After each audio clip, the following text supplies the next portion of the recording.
السلام عليكم ورحمة الله وبركاته. أهلا بكم في فيديو جديد وأخبار الصف الثالث الإعدادي، ورسميا الموعد الرسمي والنهائي لامتحان الفصل الدراسي الثاني للصف الثالث الإعدادي أو الشهادة الإعدادية، يعني الصف الثالث الإعدادي.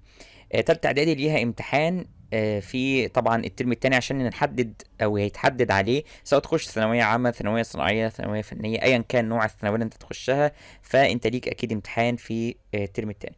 هيتم ازاي الامتحان ده؟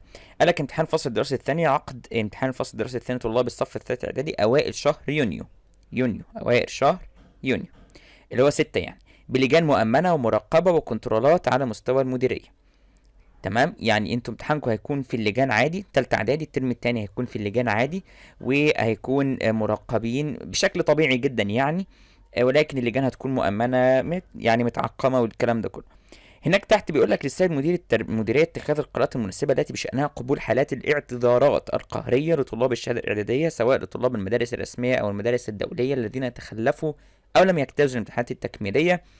عقد امتحان مجمع على مستوى المديرية لهؤلاء الطلاب كبديل قبل موعد امتحان الفصل الدراسي الثاني. هو بيتكلم عن امتحانات الترم الاول، الناس اللي ما نجحتش في امتحانات الترم الاول ازاي هيتم عقد امتحانات ليهم، وهو اعلن هنا جدول للطلاب اللي هم ما نجحوش في الترم الاول ولكن ان شاء الله يكونوا ناجح يعني.